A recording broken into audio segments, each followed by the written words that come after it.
So today I'm going to show you how I absolutely destroy sea monsters or sea serpents with little worry and little effort. There are going to be a couple of things that you have to get this process started.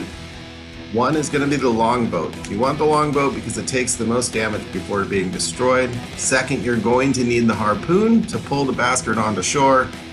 And what will make your life infinitely easier is the Frostner. Trust me, I'll show you. The first thing you got to do is find a serpent. I find that nighttime and in the stormy, wavy seas, you're going to find them a little more often than if the seas are calm. First thing you have to do is harpoon them and then find your way to shore. Now, one important thing to make sure is keep your food topped off and your stamina full. Your stamina while you're in the ocean isn't going to drain as much because the serpent is following you and attacking you. Where your stamina is going to drain is when you're actually pulling the serpent and there's some tension on the harpoon line. So you're going to want to keep your stamina topped off so when you get to shore you are ready to go.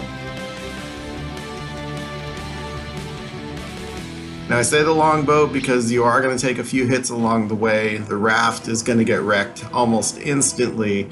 The second boat does a little bit better, but if you're far enough offshore in the ocean where you almost need to be to find these serpents, chances are you're not going to make it to shore without your boat getting destroyed. The longboat for me, I have not had any issues. Just make sure you've got it repaired before you head out on your adventure. You can see here this guy is still following me, still taking his time, taking a chunk out of my boat a little bit here and there. One of the advantages with these serpents, when you drag them onto shore, as you'll see, if there are enemies, gray dwarfs, necks, whatever, they'll start attacking the serpent and ignore you, which is kind of helpful because they'll start whittling his health down a little bit. If you're not using the Frostner, that will be to your advantage because there'll be less damage that you have to do before you finally take him down. I always try and take a serpent to the meadows. I don't want to deal with getting poisoned in the swamps. I don't want to deal with death skeetos or goblins landing on the plains.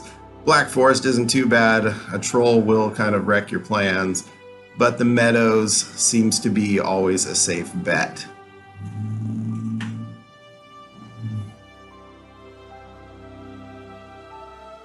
So here we go, we're going to get the party started. You disengage and jump off your boat, and this is where your stamina drain is going to start to happen.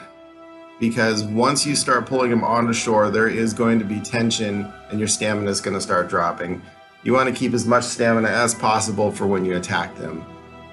But you'll see with the Frostner, once you get going, it's going to be twofold. It's going to do a crap load of damage to him, and it's also going to slow him and freeze him so he cannot run back into the water. Which is the main problem with killing these serpents. If you kill them in the water, you're still going to get the meat because that will float, but their serpent scales and their head, which is your trophy, are going to sink to the bottom. So you can see the gray dwarfs here are pummeling away at him. They're not doing anything for damage, but I'm going to turn on my Frostner and just absolutely wrecked. Like there's nothing to it. He's gone. It's over. So having the Frostner is going to be huge to keeping these guys on shore and destroying them if you're doing this solo. If you've got buddies, obviously you're going to hold them there and they're going to wail on them. But doing this solo, having the Frostner is, as you saw, freaking night and day difference than trying to do anything else. Anyways, that's how I absolutely wreck serpents, and I hope this helps you out.